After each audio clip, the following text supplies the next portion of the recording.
0-2 pitch, swing and a miss, struck him out. The Philadelphia Phillies are 2008 World Champions of Baseball. Good evening, everybody. Welcome back to the Phixated Podcast. I am your host, Mike Azzolina, and I am joined by the man who once threw somebody in the road to protect me, Chris Regensburg. Regs, how you doing, big man? I'm doing good, buddy. Can you please preface that so people don't think I'm a psychopath? Listen, Do we no need one to was go into injured. the whole story? No one was injured in this situation, but I've referred to you as my bodyguard before, and we were once coming out of a bar, and a guy that never even spoke to us that evening came at me like I did something wrong, and Regs wasn't gonna let that happen, so he took the guy and threw him on the road. Told him to leave me alone, maybe with a couple of expletives in there. Yeah, there were a couple. But no one was injured. Somehow, thank God. I don't. Maybe that guy's ego, maybe a little bit. That's enough for me. Yeah, it seems to be that when my friends, this wasn't even your fault. Most of the time, it's one of our friends provoking someone just to see what I'll do. Most times, Stein. Yes, that's correct. We have more than enough stories we could talk about for those examples. But in this case, you did nothing wrong. But I wasn't. No. I will not let that stand. I mean, to be fair, Regs, I rarely caused you. That's very true. I mean, I knew that if I got in trouble, I just would go and hide behind you. But Yep. I was just standing there. I think I was very true. texting someone. We were waiting for an Uber or something. We were ready that's to go exactly home. what it was. Yeah, me, you, and Banksy just waiting to go home, and some guy just didn't like the way I stood on the sidewalk. Stupid guy. And you didn't like the way he stood on the sidewalk either, which is why he ended up on his ass. I didn't like how he spoke to you while standing on the sidewalk. Is how we can say it. Oh man, good times. People, good I times. am not a fighter. I am I'm a huge softie. So please don't take this as anything else. But he's a protector. I'm a protector. He's a protector. I am. I can't help it. I can't help it. The protector. Yeah. But Regs, a lot to get into tonight, man. We've got some big, huge news at the end of the show tonight. Huge news. It's still unbelievable. Even every time we talk about it, we've just been texting each other like, holy crap. Is it really happening? For a week now. It's huge news. So stick with us till the end of the episode. I want to quickly thank everybody who's been listening to the show. Again, Regs talked before the show. We were talking a little bit of our numbers. We've stayed really consistent, and I really appreciate each and every one of you who have taken the time to listen to the two of us pretend like we know what we're talking about when it comes to Philly sports and our love and passion for the sport, for the city. It's just incredible. So here's the challenge, though. If you're one of our normal listeners, someone who's loyal to us here on the Phixated Podcast, send the podcast to somebody who might not know us or, enjoys Philly sports, and get them to listen. We're trying to grow this thing and make it big, and we'd appreciate your help in sharing it with somebody who might enjoy it too. Right, Regs? That's right. That's always appreciated. I'm sure that there's been quite a few people who have shared it around, and we always appreciate that. But if you think you know somebody who's in, to Philly sports or might be into just the vibe that we have going each week, we can't, it's really appreciated whenever somebody can share something and send it out to their friends and family, or just get it into a text thread that they might have going, throw a link in there. It's always appreciated. Funnily enough, our podcast hit 500 podcast downloads just last week. Wow. In only 23 episodes we were able to do that. So it's been an incredible ride so far. Yeah. I mean, we started this podcast in August, the beginning of August of last year. So it's not even been a year. It's been a wild ride already. What the tease we just did is like an unbelievable thing that's happening for a podcast that's only been going on for that little amount of time. Again, I said that on the two-way miss the other night because we had a huge spike in YouTube views for that podcast the past few weeks. I said it the other night. The fact that our podcast, or videos get more than 3 views, which include you, me, and Fairbanks, is unbelievable, right? Yeah. I wouldn't even trust my family to watch and listen to every single one. So it's unbelievable that anybody listens. And the fact that we have been so consistent, I can't say it enough. Thank you to all the people out there who, see that download every week, take the time to listen to it, take the time to watch the YouTube vids, all those things. So we really appreciate it. Yeah. So keep it up. Send it to people you know. You don't have to send the YouTube. I'm not as good looking of a co-host as Chris Fairbanks, so you don't have to share that YouTube video out, guys. You can just do the podcast. That's fine. Listen, that's fine. He doesn't have as cool of a setup as you. That's for sure. Until this light goes out in about 5 minutes. We need to get him a light and a microphone. Is what was his next step. Yeah. Well, that might take a while. I love him. It might take a while. Will. I will tell you this though. I'm Team Fairbanks in the Tiger Woods thing. Listen, like I said, I know I'm wrong. I'm gonna stick to it until I'm officially wrong. And again, I'm not. I love Tiger Woods. Of course, I want to see him at Augusta. I know you do. I'm just very worried, as we said a year and a half ago, when the accident first happened, and we talked about what it would take for him to get back on a golf course. And at the time, he very clearly had a very serious prescription drug problem. Yeah. And no one knows if he's over that. And I'm afraid of what it takes from that standpoint to get him especially into the right place physically to play a tournament the way he wants to. So again, if you want to hear more about that, go listen to the Two-Way Miss.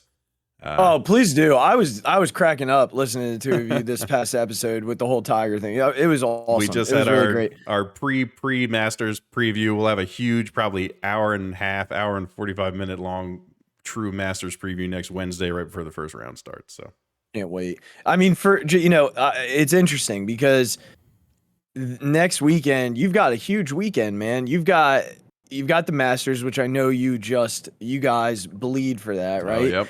And we have opening day next weekend. It's all at once. It's amazing what we're about to experience here. It's opening weekend for the Warriors travel baseball team. Dude, I'm not kidding you. I have it written here. It's this weekend, right? So this weekend is the tournament. Next weekend is the first league game. Are we ready? So we had a scrimmage last week. We played really well for 5 innings. We played really well for 5 innings, making outs, throwing, catching well. The 6th inning, it got a little cold. The boys kind of shelled up, and we did not play well in the last inning. So we had practice tonight, which was a good practice, and it was just great to get them on a baseball field again. I think it kind of shocked their system to be back on a baseball field. And in their uniforms and everything, it kind of luckily brought them back into baseball land. And so I think they started to remember a couple things. We still got a lot of things to remember, but we're going 2 practices a week, man. Wednesdays and Fridays. And we're getting into it, dude. 2 games Saturday, 1 game on Sunday. And if we make it out of the pool, we'll get into the bracket. So we'll see how it goes. Let's do it. Warriors baseball, baby. We're there. We're in. The Phixated Podcast is a Warriors. We can keep some rolling updates podcast up on Twitter. I'll throw it up on Twitter what the result of the game was. We need that. I think our followers need that. So I appreciate all of you out there pulling for us. Dude, it's telling you, it's one of the biggest questions that I get on a week-to-week basis. I love it. By the people that listen to this podcast. So, all right. So listen, we're going to tease it again. Big news at the end of the show. So hang with us, but we're going to dive in here. We're going to start with some Sixers basketball. We right before we came on the air tonight, I said to Regz that they just suffered a loss at Detroit. They lost by like 10, which is a terrible loss. I mean, really that's a really bad loss with everybody playing nonetheless. No one was missing this game. I was starting to think maybe some guys would take some time since they're in the home stretch here with only about 7 games left to play, 6 after tonight. But Regz, I mean, obviously this isn't a good loss. This is a game they should be winning heading into the playoffs. We'll dive into the stats here in a little bit, but I'm wondering what your number one concern is for this team. As you know, April 16th is the playoffs. Like that's we're 17 days out, 16 tomorrow. And I'm curious, going into the playoffs, what's number one on your concern list? Like, what is the biggest thing in terms of this team's going to lose because? Defense. Okay. I feel like they're still scoring a fair amount of points. I don't think they've looked great in scoring those points, and I'm not happy with how the offense looks. Sure. But the bigger problem is defense. Yeah. I mean, they've come out flat in a lot of these games and gone down by like 12, 15 in the first quarter. Right. And it's just, you just have guys who just aren't very good at defense. Like James Harden is not a good defender historically. Right. Like almost epically bad. Tyrese is still learning how to be a better defender. His offensive game has obviously matured before his defensive game. Mm-hmm. Matisse, you just can't keep out there in clutch situations because he can't score. He can't make any buckets, and their bench is just not good defensively. Joel Embiid is obviously a rock at the, in the middle of that defense, but he can't do everything because of the offensive load that they're asking him to put up every night. So I think the unfortunate part is that in the playoffs, especially, the better team's defense gets better, which will cause the Sixers not to be able to score as much, and our defense won't make the other team's offense less potent in the playoffs. And that just leads to a lot of games that we probably are going to lose by 15 or 20. Like, honestly, if I really think about it. Yeah, so I'm with you. I mean, it's not my biggest concern, honestly. Like, at this point, my biggest concern is Doc. I'm so frustrated with the way he coaches games. His rotations are just nauseating at times. I agree about the Thibault thing. We talked about that before the show. Like, I mean, it's clear that when he's on the floor, they don't even exist. They don't even acknowledge he exists. The other team's defense. I mean, they basically leave him alone and double Embiid. They did it 4 or 5 times tonight in the third quarter. They just left Thibault standing in the corner to double Joe or double Harden, so they couldn't get looks. And obviously they need him on the court to guard the other team's best player because right. Danny Green's a fine defender, but he's not Matisse Thybulle defensively. Yeah, he's also not Danny Green from 7 years ago. Correct. He's correct. not. He's you can't throw him out there on Kevin Durant, or Kyrie Irving. Like they're just he'll do his best, and he's smart enough to know at least to be in the right places at the right time. But he's not that same guy that he used to be.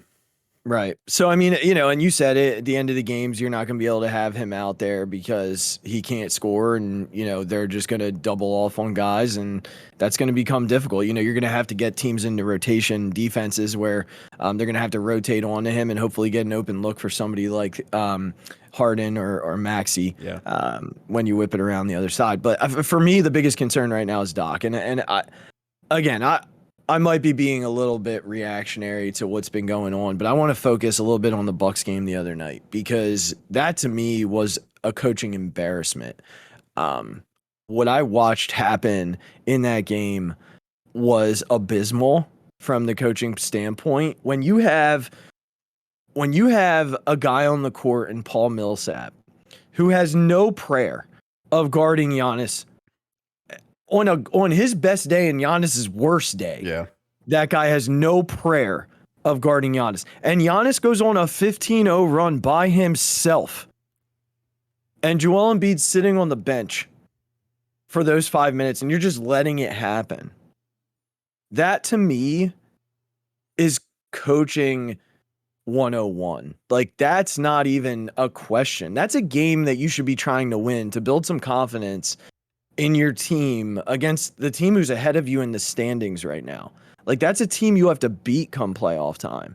And Glenn's over there with his second unit in the game and his best player on the bench, his best defender to stop Giannis is on the bench. And this isn't the first time we've seen this from him, man. Like, it's not the first time. He is not maximizing the talent on this roster. And look, again, reactionary, because maybe he's thinking, I need these guys come playoff time. Maybe that's what he's thinking. But am I wrong, Regs, to be thinking like win this game. Like, you need this game for confidence purposes. They're 0-5, Regs, against Brooklyn, Milwaukee, Toronto, Phoenix, and Denver since Harden's gotten here. Those are the 5 best teams they've played. Yeah. Since James has gotten here. Yeah. And they haven't won one of them. Yeah. Obviously, we talked about that being a concern when James did get here. To go back to Doc, I agree that Doc is brought in to manage personalities. Yeah. He's not brought in because of his coaching mind. He is not brought in because he's like got the best scheme. He's not brought in because his rotations are always the best. He's brought in because he's historically been able to manage big personalities to hopefully coalesce enough to put a product on the court that is good enough to win a championship. Right. That's only really, I mean, it's only happened for Doc once, right? With the Celtics. So I guess that reputation is kind of earned. Yeah. But I've never been a huge Doc as a coach fan, if I'm going to be honest. I get why you bring him in, to do a certain thing, and it is that personality management.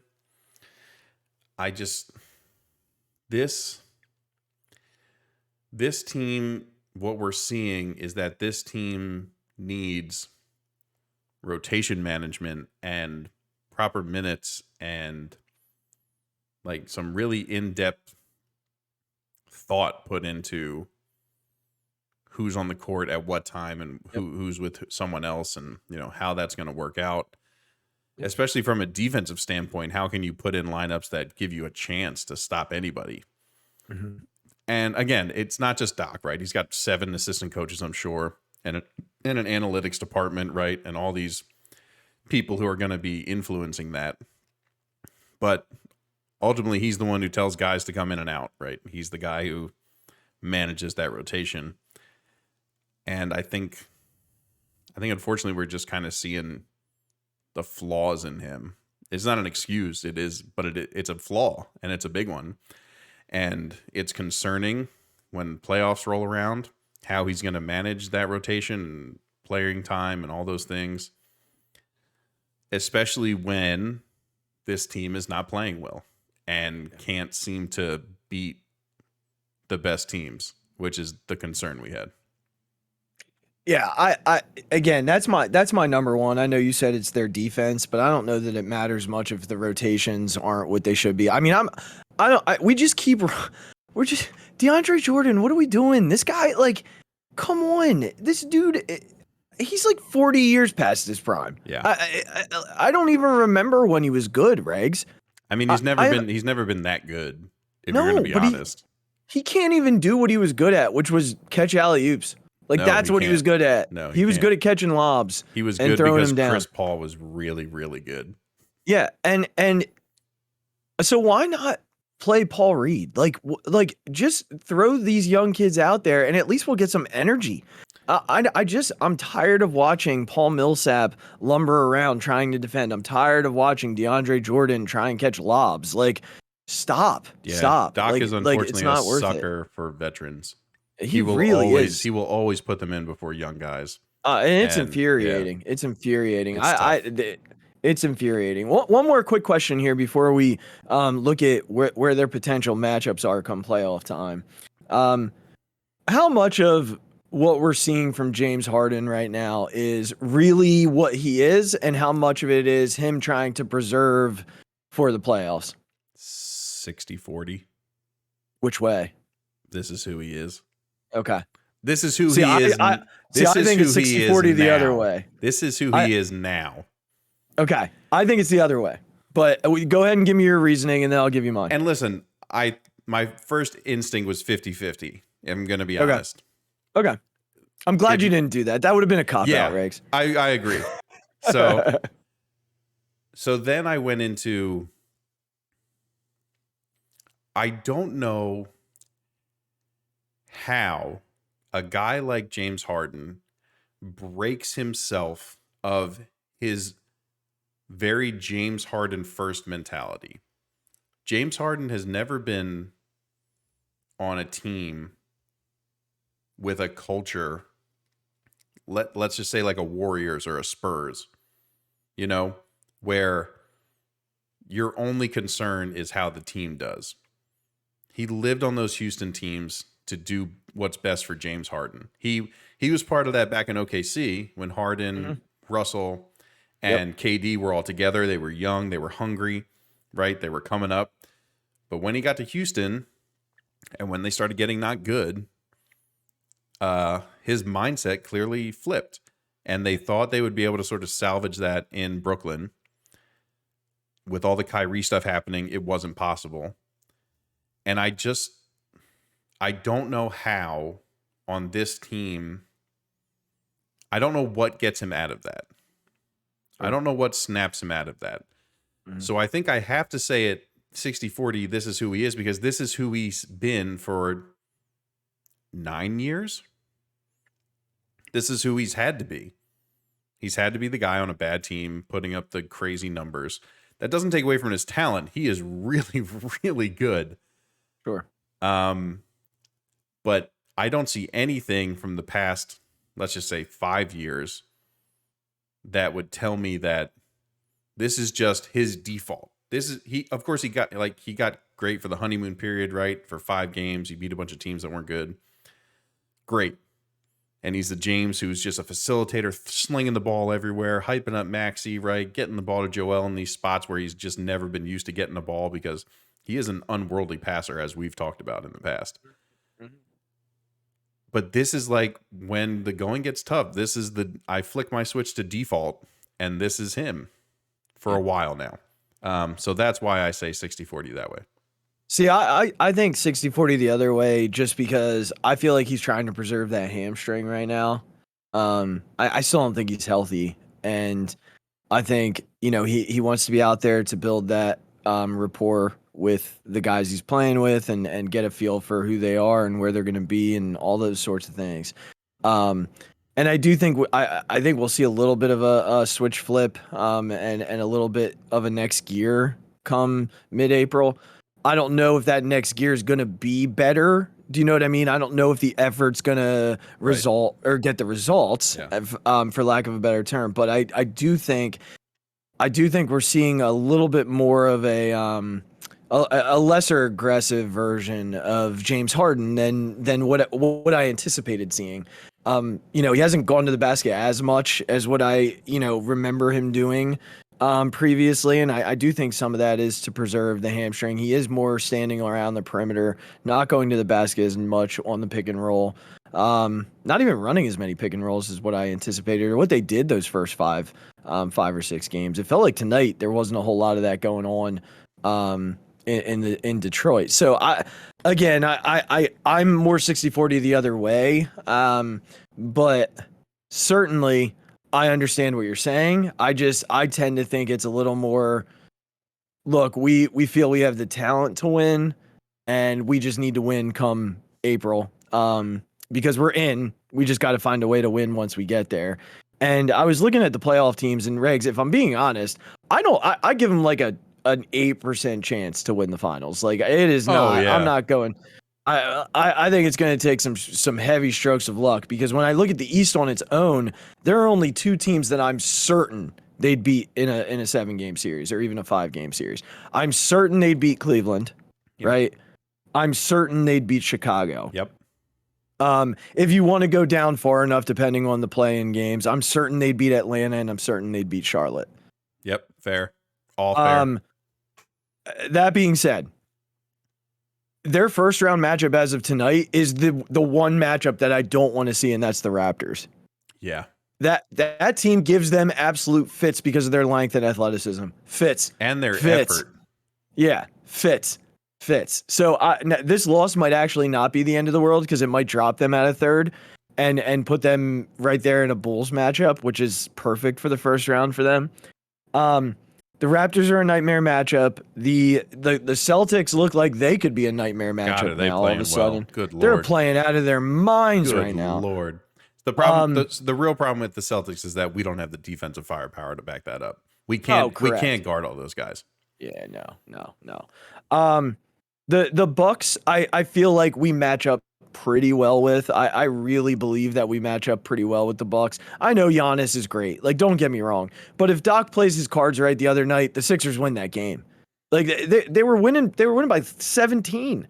Like, Doc screwed that game up. Done. End of story. There's no conversation beyond that. Listen, the Bucks don't have a way to stop Embiid, and the Sixers don't have a way to stop Giannis. Right. So it all comes really down to the second yes, player. Exactly. Yeah. Middleton and Harden, Maxey, Drew Holiday played really well in that game. And right now you would take Drew Holiday or Middleton over James Harden.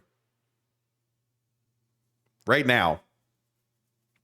I mean, maybe watching the game the other night, I'd say maybe Drew. I don't think I would, though. I don't know. I'll see come playoff time. Regz, I don't think I would. Yeah. What? Chris Middleton has won a championship. I get that, but he won a championship with Giannis. Okay. Fair. But still, James Harden has won a championship with nobody. I mean, you're right, but I mean, does Middleton win a title without Giannis? No. No, I don't know if Middleton makes the Sixers that much better than Harden makes the Sixers. I hate when effort is lacking.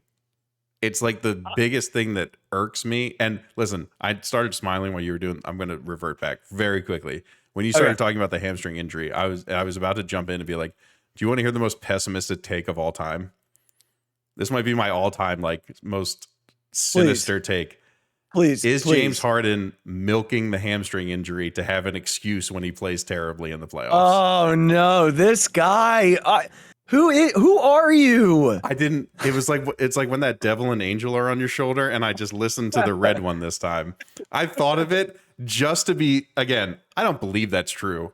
I just thought of it to just be like, do I really lean into this whole? I mean, you might believe it. You might believe it's no, true. I really don't. Down. I don't believe that. I don't believe that kind of stuff. I don't think guys have an ego enough to do that kind of stuff. Yeah. Well, I wouldn't take. I mean, the way Drew Holiday played the other night, I guess you could say in that moment, sure. But at the end of it all, and I think we'll see what happens come playoff time with Harden. I think we have to see what he does with the Sixers before we can write his Sixers story. But real quickly, just looking at the standings right now, the Sixers are probably I'd have to look and see what the Heat schedule and the Bucks schedule looks like. But going into tonight's game, they were in third. They were tied with Boston, both 2 games behind the Heat, game behind the Bucks. The Bulls and the Raptors were both 2.5 games behind the Sixers, so they're 4.5 behind the Heat. So the Sixers are certainly not dropping below them right now, but they could certainly drop below Boston, which would put them in a game against Chicago.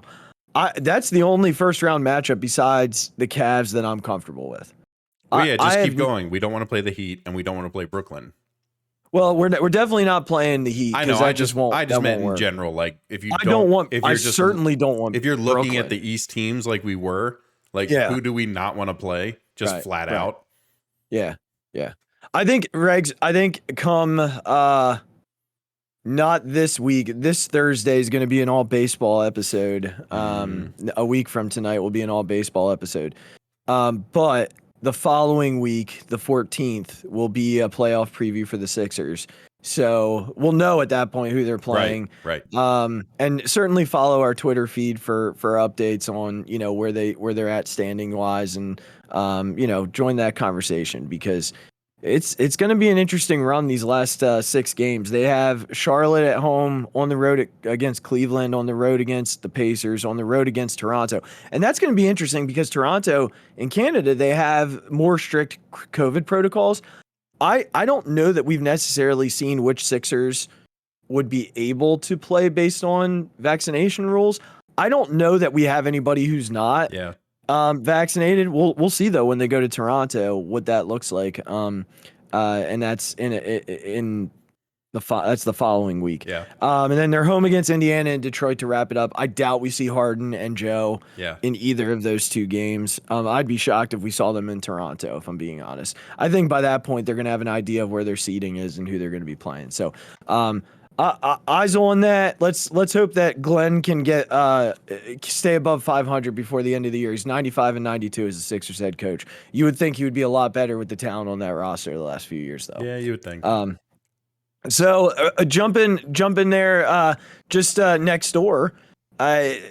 Some Eagles news. Not a whole lot going on the Eagles front. Just a couple of minor things. One thing I'm pretty excited about that's not even player related. Did you see they're going back to the Kelly Greens? I did see this. People are very excited about this. I am so pumped for that. Every time I play Madden, I put him in the Kelly Greens. Yeah, I'm into it. I love that stuff. Excited. I love the powder blues for the Phillies. I love, bring back Kelly Greens. It's going to be good. I like when the Sixers put on the blacks. Yeah. Yep. For sure. I do hope that they bring the silver pants, though. I don't want the white pants. Bring me the silver pants.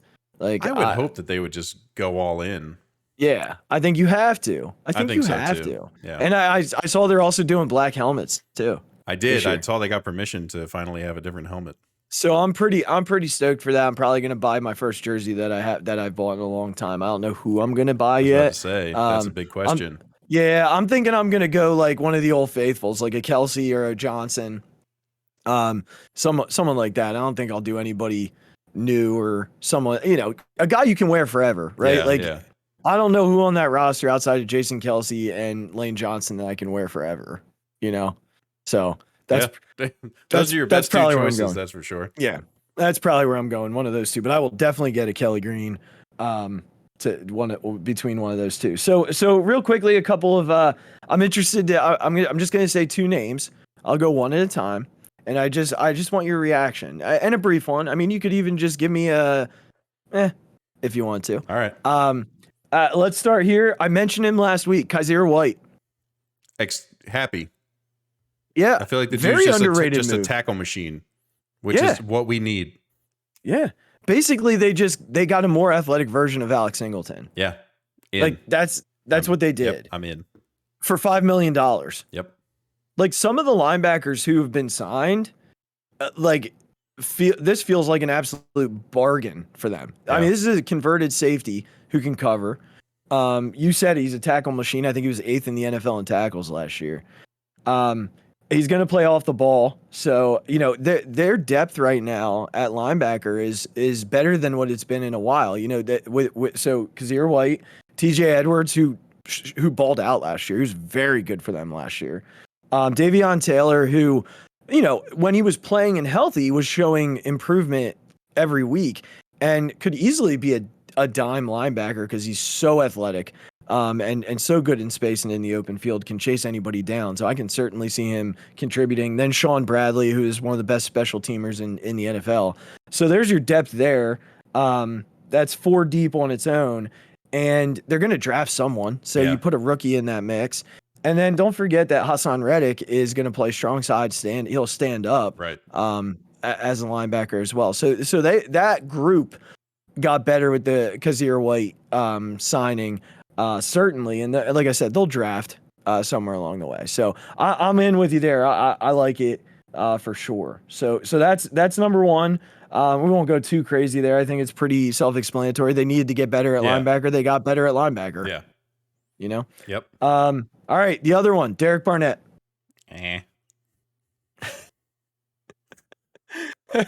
That's it. Yeah. At this point, is it anything more than that? So here's what I'll say. I'm a little bit more than I'm good with this, and let me tell you why. And hear me out. Obviously, we've been frustrated with Derek Barnett. Like, there's no doubt about that. Which is probably why you're right. I mean, he's so frustrating. Last year, he had more roughing the passer penalties than he did sacks. I think it was like 4 to 2.5. That's the only stat you need, in my opinion. Right, but I mean, don't forget that in 19 and 20, he combined for 12 sacks in those 2 years. So, like, the guy is talented. It's just, I don't know what it is with him, but here's what I will say. This is a good rotational signing. They're going to attack this in the draft. they got better in the pass rush because of Hassan Reddick. Like, so this is a rotational signing. Okay, right now their defensive end group is Josh Sweat, Barnett, of course. Don't forget Brandon Graham's back. That's a big deal, right? I mean, he's 34 coming off an Achilles tear, so I mean we can't have the highest of hopes, but at least Brandon Graham is back. Right. Taron Jackson was a rookie last year, didn't play a whole lot, but I'm assuming they're going to give him a good long look this summer during training camp. And then Milton Williams can slide out there too, and certainly be effective if they need him to be, especially with what they've done at defensive tackle. So again, I think and then they'll draft, right? So that's absolutely happening. Right. Every mock that I've seen has them taking a defensive end at one of those 3 picks. Yeah. I think you'll probably see George Karlaftis there, the defensive end from Purdue, should still be floating at that point. Jermaine Johnson from Florida State should still be kind of in the conversation at that point as well. So I get the but this contract is legitimately like nothing. It's like basically I know there's a lot of numbers out there and it floats around, but when it comes down to it, it's a year for $4.5 million. Yeah. I think from a rotational standpoint, it becomes okay. Yeah. Instead of an because I think this he just can't be a feature on your line. And if they're healthy, I don't think he's going to be. Yeah, I agree. I agree. And I think from that standpoint, it's a fair assessment. I think if Brandon Graham is healthy and able to play the snaps that they planned on him playing last year, and Josh Sweat takes another step forward, and you have a rookie who can be effective, right? And Milton Williams can play some end for you, and you're going to have Reddick standing up sometimes. He's going to be up on the line. He's going to be on the ball. So I think there's going to be downs that he's going to play. He's going to play some on some big plays, and we just got to hope that he doesn't put them in the position to give up those 15 yards for free. But he's going to. I think we're going to see him in a much more limited role as long as the line stays healthy and they're able to manage injuries. So again, I'm a little bit more than because it's a depth move and they desperately need it, and I know they're going to attack edge in the draft. Like, there's no doubt in my mind. I wouldn't be shocked if they came out with 2 edge rushers in the 3 days of the draft. That would just not surprise me.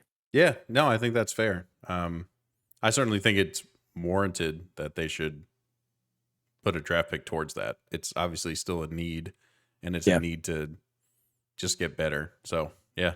Totally. And younger, I think, for sure. I Listen, think, it's like you said, you can't expect that much out of Brandon Graham anymore. Yeah. And it's not his fault, right? An Achilles injury is an unbelievably hard thing to come back from, just regardless.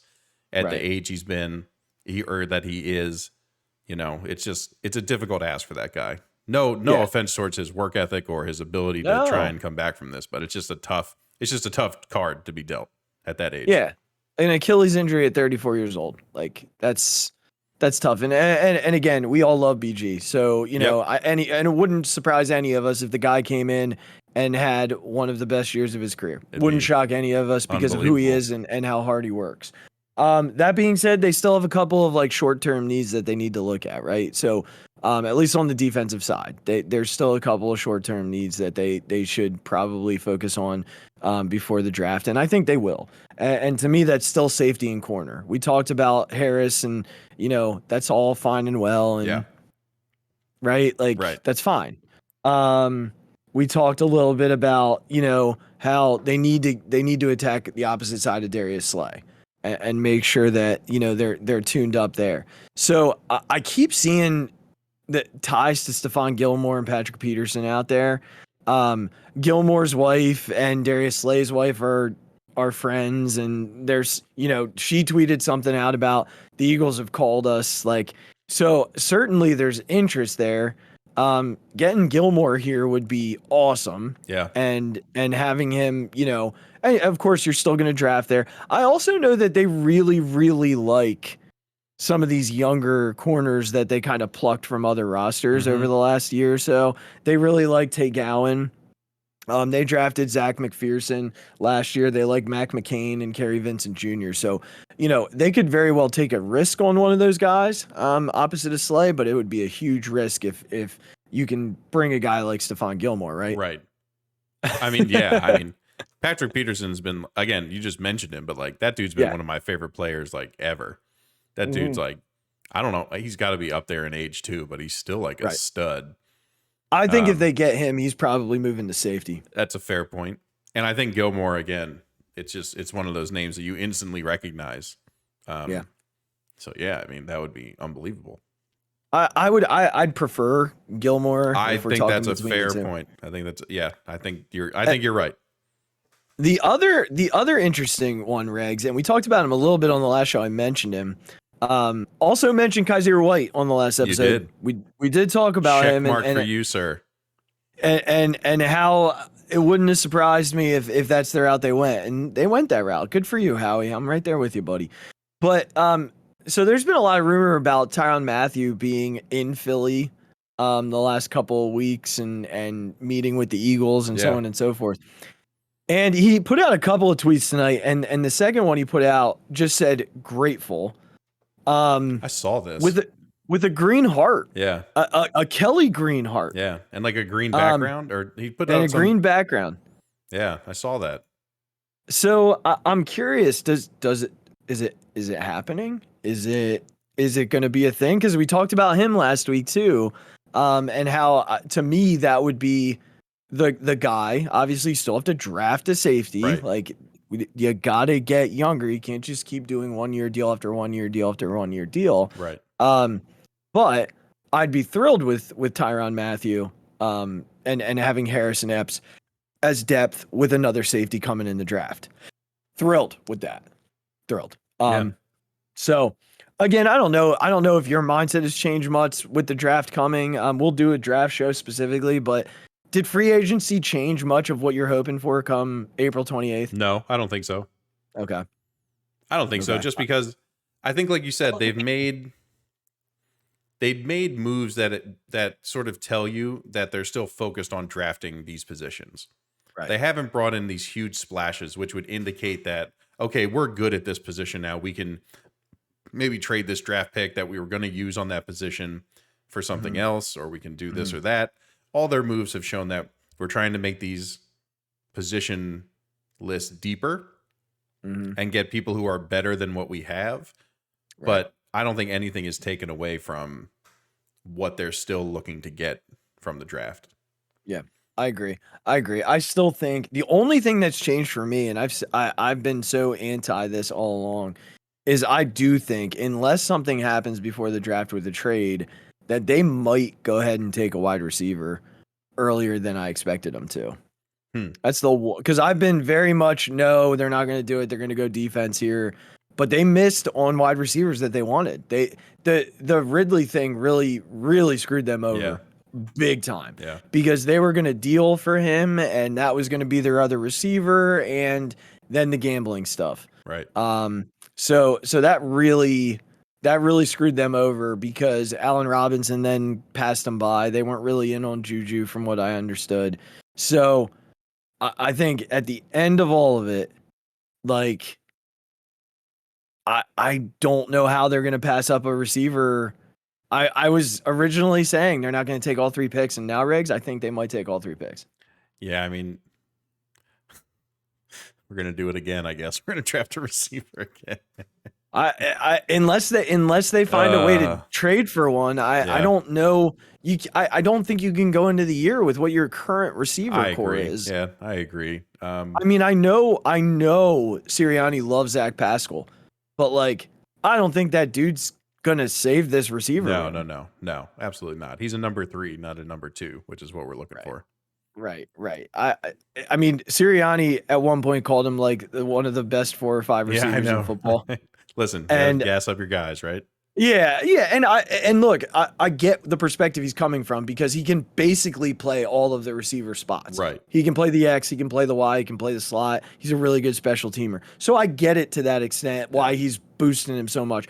But at the end of the day, there are 10, 20, 30 wide receivers that I would name. 30 is a little much. I don't know if I could get that high. But there's at least 15 to 20 wide receivers that I would say, oh, I'd rather have him than Zach Pascal. Yeah, for sure. Right? Yeah. Like, come on. That being said, the guy will probably go off this year, and that'll be my worst take. There you go. Again, here for it. We're here for it. We're here for that. That's what we're here for. So, all right, man, let's jump to the Phils real quickly, and then we'll do the Phixated and make our big announcement. Let's do it. Okay. So, actually, before I jump into the Phillies, there was cool news coming out of baseball today. I don't know if you saw this. Did you see how the schedule's changing next year? No, I did not. So, really interesting. They're going to only have 56 games in your own division next year. So, you're only playing each team in your division 14 times. Okay, so that cuts down about 2 series a year. Mm-hmm. Okay, which is good for us because our division is really tough. Yep, like really tough.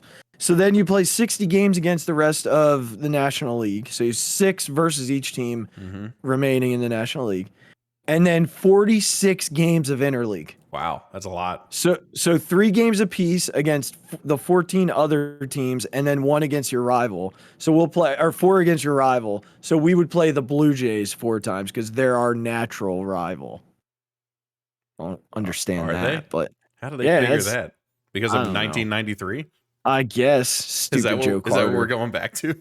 Stupid Joe Carter. Yeah, we're not. You know the only person higher on my most hated list? Brandon Nimmo. I was about to say you said you were going to get it in early. It's been 46 minutes. I know. I forgot about it earlier, but it's Brandon Nimmo, Joe Carter. That's how much I hate Brandon Nimmo. The first grown man to make me cry.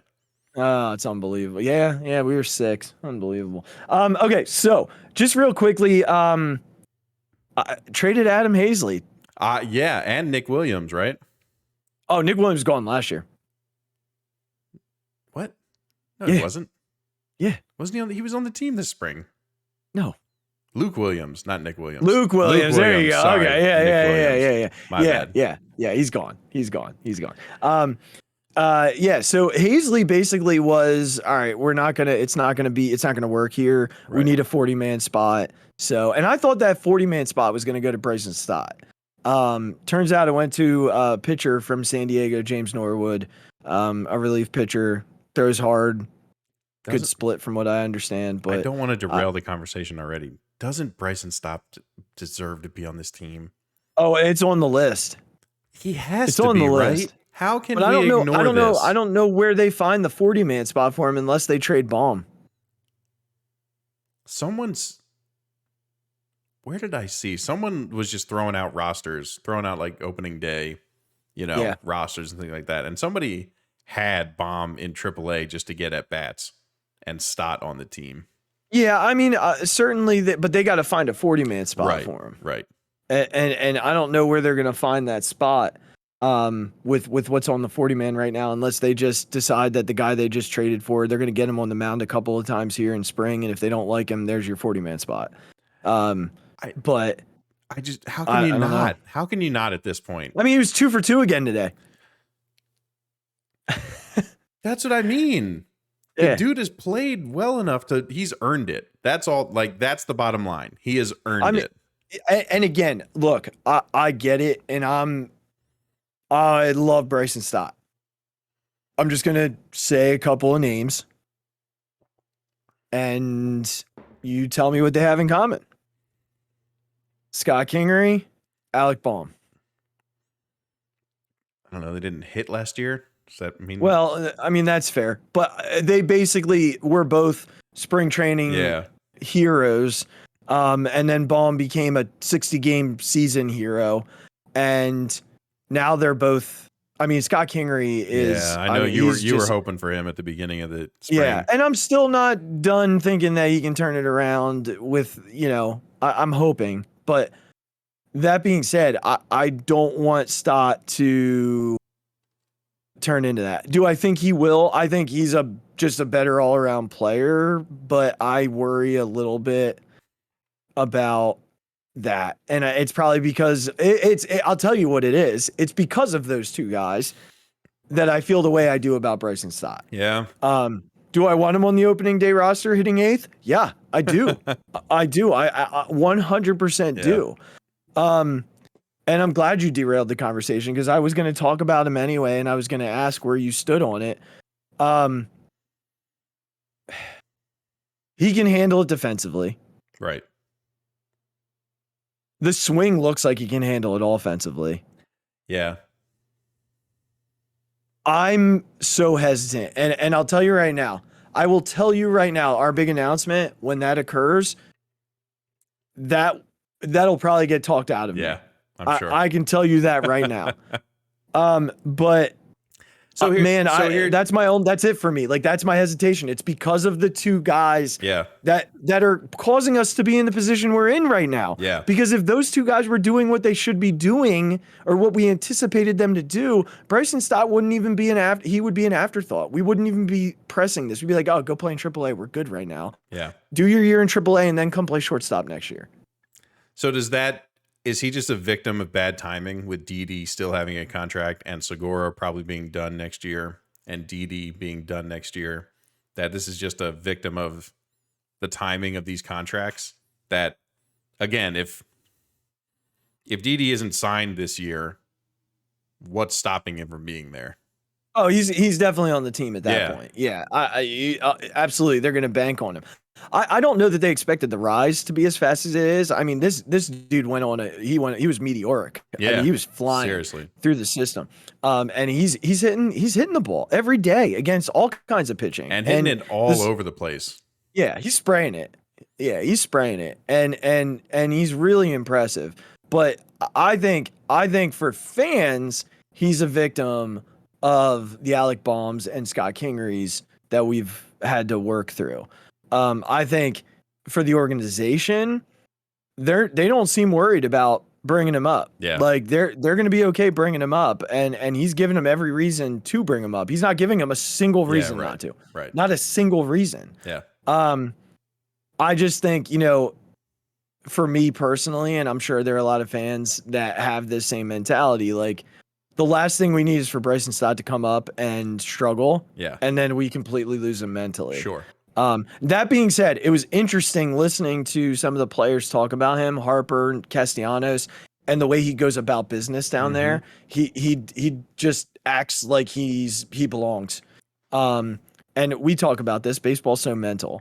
And if you believe you belong, then you're going to belong. Right. And that's interesting to me. Do I want him there, Regz? Yes. Do I believe he deserves to be there? Yes. Am I going to get over this? No. Good.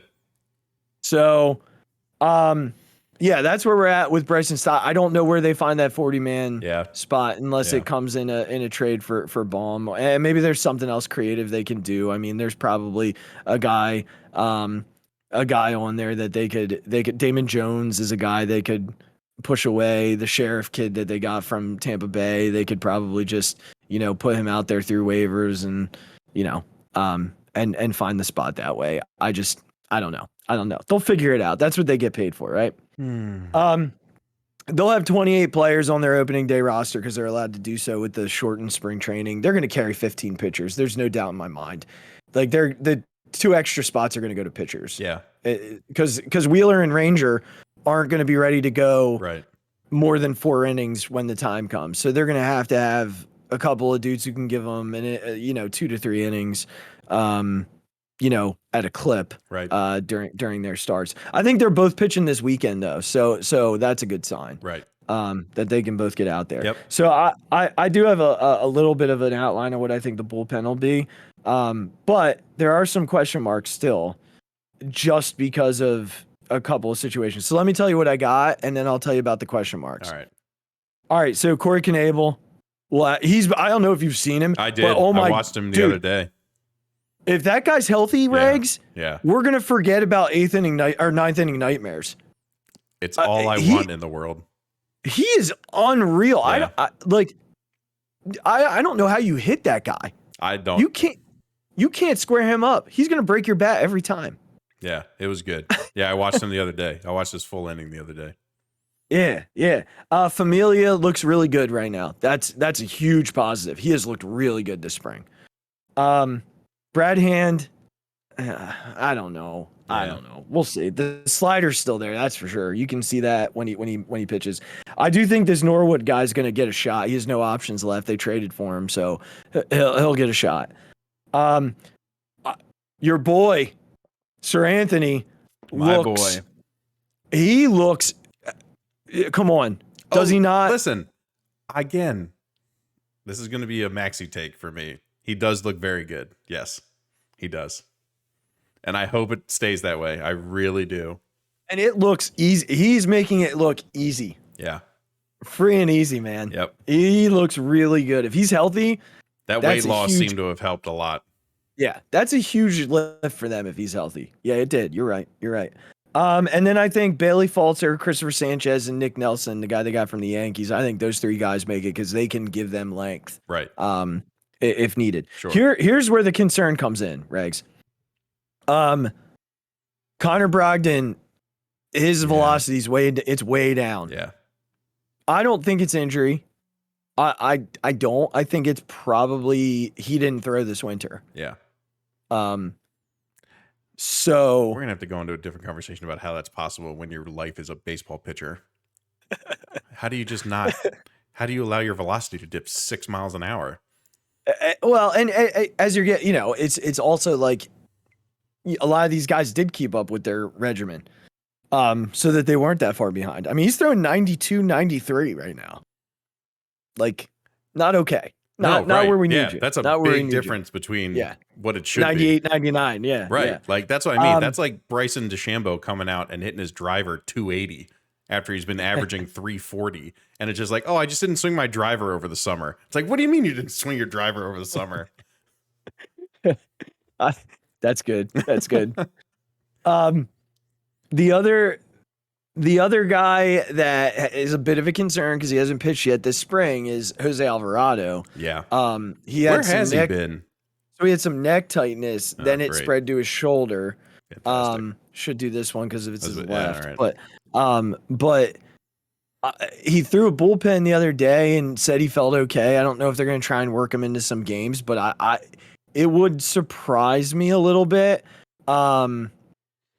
It would surprise me a little bit if he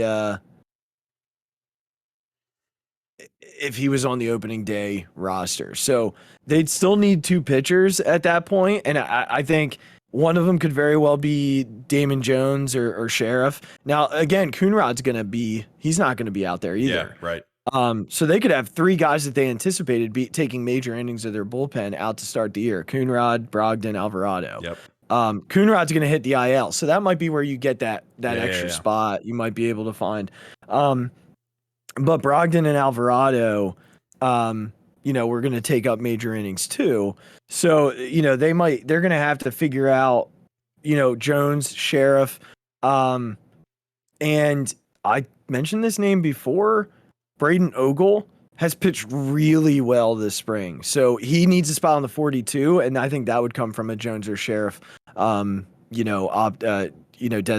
for an assignment. Okay. So just keep an eye on that name. They got him last year in a deal with Pittsburgh. Okay. And they were like convinced. The weirdest thing, they were convinced. I remember hearing an interview with Codham, and he was like, we feel like if we move him around on the mound a little bit, that he'll be far more effective. And they slid him over, and he's like unhittable. Isn't that amazing? Dude, it's absolutely incredible. It's absolutely incredible that a guy can watch your tape and then realize that, right? Yeah, it's nuts. Like it's unreal. So just keep an eye on that name. And then one more thing before we go into the Phixated for tonight. Tip of the cap to Didi this spring. This coming from you is a big deal.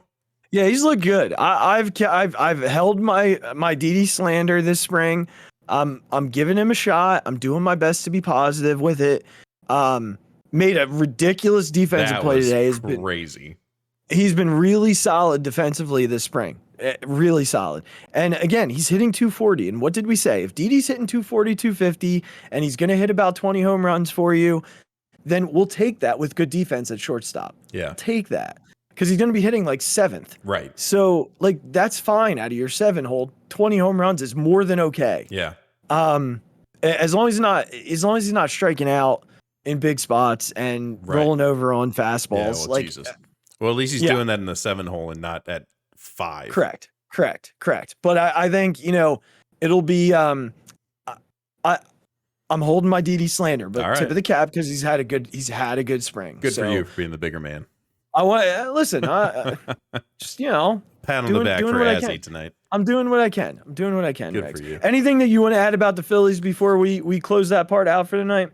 I don't. There's nothing much else to add. I've been more focused on the hitters. If I'm going to be honest, when I watch, I've been really skipping to like the offensive side of the ball. Sure. I just want everyone to stay healthy, and they were talking a lot about JT's new approach to the plate. The other day, Ben Davis was like really high on it. He had talked to the hitting coach and talked to JT during the interview during the game about it, like reducing that leg kick a little bit and getting a little more grounded. And it seems like he's hitting the ball solidly to a lot of places, which is good. Yeah. He kind of got into that DD mode of just rolling everything over, and just every time he would step into the plate, he'd go 0-2. He'd swing at the first 2 pitches, no matter where they were, and he'd be way off it with his timings. Yeah. So hopefully that's been fixed.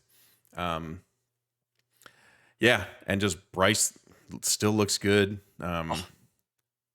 Like I keep wanting to. I've missed a lot of Schwarber and Castellanos at bats for some reason. I keep like tuning in like right when they're. Yeah. It just seems to be only Bryce and JT that I'm watching, but yeah, I'm excited to see more of them, and just really pumped for what this lineup could do.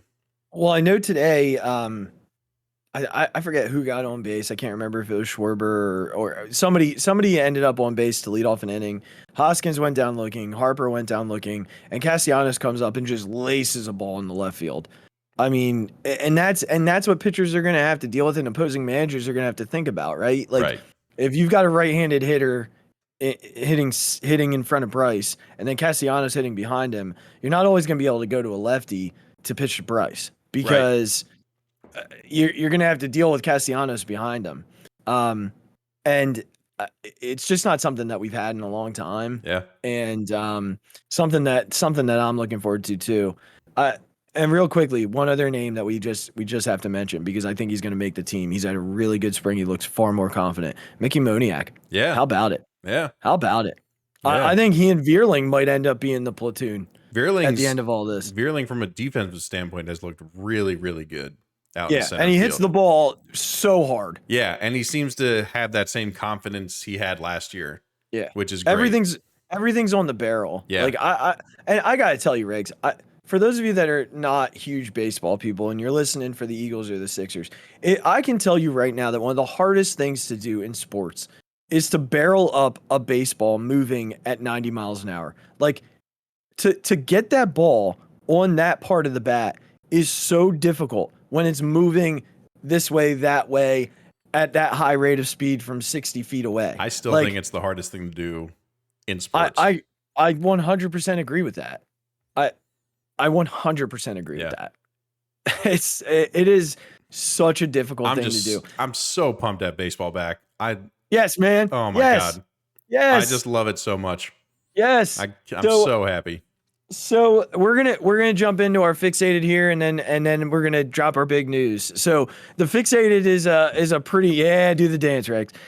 Is a pretty easy one. I told Regz I was going back and forth a little bit. I don't know why I went back and forth at all. Because you heard the news today, right, Regz, about Jimmy? I did. I sure did. This is such a cool thing for people who like us are such passionate Phillies fans. This guy defined a generation of Phillies baseball. The man defined it. And today he was named a special advisor to Dave Dombrowski. And, Jimmy, I think what people mistake about Jimmy and don't really understand about Jimmy Rollins is that not only was he super talented on the field, but he's a very smart human being. Yeah. If you ever listen to him in the booth, he's got a great sense of humor. He's really funny. He's engaging to listen to, but he's very intelligent. Yeah. And I don't know that you're going to find a smarter baseball person than Jimmy Rollins. Just watching him play, his instincts, his knowledge of the players he was playing against and the players that he was playing with and the pitchers that he faced and the hitters that were hitting when he was in the field, they made him the borderline Hall of Famer that he is. And in my heart, true Hall of Famer. Jimmy being back in this organization to me signifies that this organization is back. It's back because he was the reason that run started. Back in 2007 when he said, we're the team to beat, that whole thing started because of him. And he backed his words. He was the leader on that team through and through. Mm-hmm. I know how people feel about Chase Utley. No, I get it. I get it. Listen, there is nobody who defines that team more than Jimmy Rollins did. Yeah. No one. Yep. There, not a single player to me defines that team the way Jimmy Rollins did, because that dude put it out there and then he backed it up with an MVP season in 2007 and was still the trigger man in 2008, 2009, 10, and 11. That guy is a Philly through and through. He went and he wore Dodger blue for a little bit, but as soon as he was done out there, he brought himself right back to Philadelphia. He announces games. He's in the clubhouse. He's part of the organization. And today he officially became part of the organization. And they made the right call today. Because I saw that he's even going to help with some on the field stuff too, which is awesome. Thank you. That's what I was going to bring up as well. Him being part of the on the field process with some of these players, like I think about him working with a Bryson Stott and just what that's going to mean for Bryson Stott. And, you know, the confidence, and I've said this before about Jimmy Rollins, and I hope he gets a chance to work with Alec Baum. Like, Jimmy Rollins could be in an 0 for 30, but Jimmy Rollins never made an error in an 0 for 30. Never. He never made an error in an 0 for 30. This dude was so mentally strong and so mentally fit. It never affected him on the other side of the sport. So to me, I'm fixated on the fact that Jimmy Rollins is back in the organization officially, not just kind of like on the cusp and we're like, is he there? Is he not there? Is he part of it? Is he not part of it? He's officially part of it. And I think this signifies the turn in Phillies baseball again. I know that we talked about Castellanos. I know that we talked about Schwarber and the signings and what they mean to the organization. But Jimmy Rollins becoming part of the organization officially again, to me, is symbolic. And I think this is where the run begins. Like, I think next week that stadium's going to feel it. And honestly, if I'm picking anybody to throw out the first pitch, it's Jimmy Rollins. This news is big news. The Phillies made it big news. And I think he should be the guy to throw out the first pitch next week. That's where I stand. I hope he does. I don't know who else it would be on opening day. I don't know that you could find somebody that the fans would react to in such a way more than Jimmy Rollins. So that's why I'm fixated on. I'm pumped to have him back. I hope everybody else is too. If you didn't like Jimmy, that's on you. If you thought he didn't hustle ground balls to second base and that made you mad, whatever. Like, get off my lawn. Yeah, seriously. Gosh. Seriously. You as pumped as I am about it? I was very excited. And I think I got most excited for the on-field stuff. I think you absolutely hit it on the head. Working with a guy like Bohm, Jimmy Rollins, no matter what, had confidence in his ability to play baseball. Like you said, no matter what. If he was over 30, he never walked out to that shortstop position not having all the confidence in the world that he would make every play that was required of him. Right. And we know that's what Baum is struggling with. Right. And we know that's even what a guy like Kingery is struggling with, right? And you would hope that Stott continues to hold that confidence. Even a Moniak or a Vierling, you know, all those guys. How could you not just feel better about yourself if Jimmy Rollins is standing next to you, giving you some pointers and like talking to you after games or after practice just about what you can focus on? I'm all in.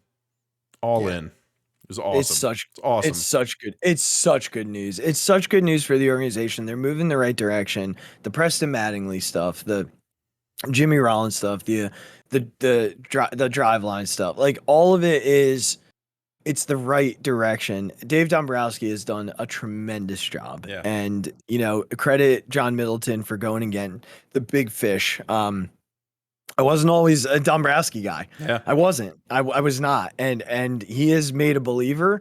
And I hope that, this roster makes a run this year and gets back to the postseason. And quite frankly, I would love if Jimmy Rollins could just predict that. Yeah. That would be the absolute Jimmy, come on the best, pod and predict it if you're out there. I mean, Regz. You never know, man. With how this is going right now, you never know. Regz, it worked once. That's it worked right. once. You never know. It worked once, which leads us to our big news. The Phixated Podcast will be proud, so proud, to present we're going to be recording on Sunday night with the one and only Jack Fritz of WIP, Philadelphia Sports Talk Radio, and the High Hopes Podcast, one of the top Phillies podcasts out there. If not, I would consider the top. It's the only Phillies podcast I listen to aside from the Jim Salisbury podcast. The story behind it, Regz, we want to tell a story behind it? I mean, it literally happened a week ago. So it's like, it's a recent enough story that everyone should have heard. But I mean, they heard us pulling for it and begging for it. But literally the next day we tweeted out, I retweeted and I'm like, come on, Jack, come on the show. And within like 10 minutes of my tweet, he responds with, when we doing this? Unbelievable. So we are really, really excited. That episode will drop on Monday morning. It will be an entire Phillies episode, all focused on the Phillies. I mean, we'll get to know Jack a little bit, and for our listeners who don't know him, we'll get to know him, some of his story, what made him a Phillies fan. And certainly, get to dig in a little bit to his job and some of the people that, he's been lucky enough to meet, some of his favorite, Phillies and things like that. We're excited to get to know a little bit of that. But then his outlook on the team and the organization and where he thinks they're heading, and some of his thoughts on the team that you've heard from us. But I think this is a guy who lives and breathes it just like we do. Listen, what an exciting situation for us as a new podcast. What'd you say? We're 24. This is episode 24, right? This is 24. Yep. So he'll be episode 25. He'll be the 25th, right? The quarter century mark for us. And what an episode it'll be for our 25th to have Jack Fritz on. We'll be recording on Sunday night and we'll drop it for you on Monday morning. But I mean, wow, right, Regz? Like, I can't believe it. When you started texting me, like my hands started shaking. Like I didn't know what to do. It's like, what do you mean he DM'd you out of nowhere? Like, of course we did it. Listen, of course we did it for the hope that he would come on, right? We of course do it with some sort of hope. But it's like, listen, you don't ever expect this kind of stuff, right? We do it for fun. We throw it out there just for fun to see if something happens. And the fact that this happened and he's been so gracious with reaching out and like being flexible with us and trying to work out a time to get it done. And I can't say enough about how he's handled it, even from never having spoken to him. And so I can't be more grateful for him doing this and taking the time. And, hopefully I'm sure everyone will enjoy it, but I can't say, I can't describe how excited I am. I can't describe it. It's unbelievable. I'm going to be nervous the whole time. I'm going to be excited. I don't know what I'm going to do. I don't know what I'm going to do.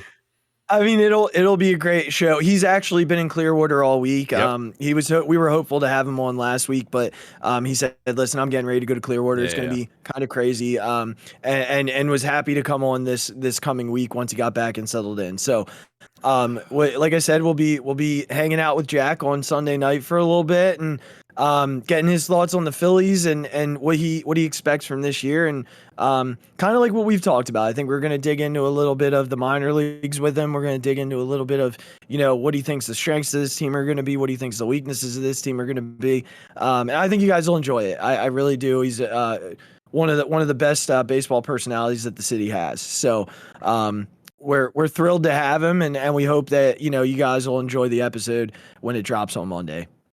Whew. It's good stuff, man. It's good stuff.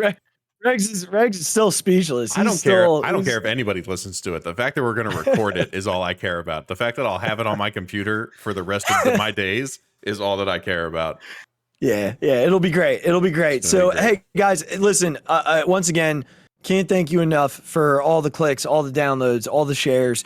Keep sharing it. You know, every extra listener we get certainly helps. Check out the YouTube channel. Check out, the Birdies and Beer podcast platform, both on YouTube. Click subscribe at the bottom of your screen if you're watching us. Go to where you get your podcasts and make sure you download, follow us on those platforms so that you get your podcast brought right to you. We'll keep bringing you this stuff. I mean, we got a full Phillies season coming up, so you'll get updates from us weekly. We got the Sixers playoffs around the corner, the NFL drafts not too far away. So we got all kinds of good content coming your way. If you don't already follow us on the Phixated fan page on Facebook, make sure you do that. A lot of good conversation happening there. And if you're not following the Phixated Pod on Twitter, it's at Phixated Podcast. And then you can follow me at the Mic Drop 5. We won't get into Regz. We know how he feels about that. We love him despite it. Follow at Phixated Pod. Follow B&B Podcast. We love you guys. We thank you so much for listening to us tonight. Make sure to follow us. Make sure to follow the podcast. Make sure to subscribe on YouTube. We're so happy, and we cannot wait for you to join us on Monday morning with Jack Fritz. Everybody, take care. Take care of yourselves. Be safe. And let's go Sixers. Let's go Phils. Good night, everybody.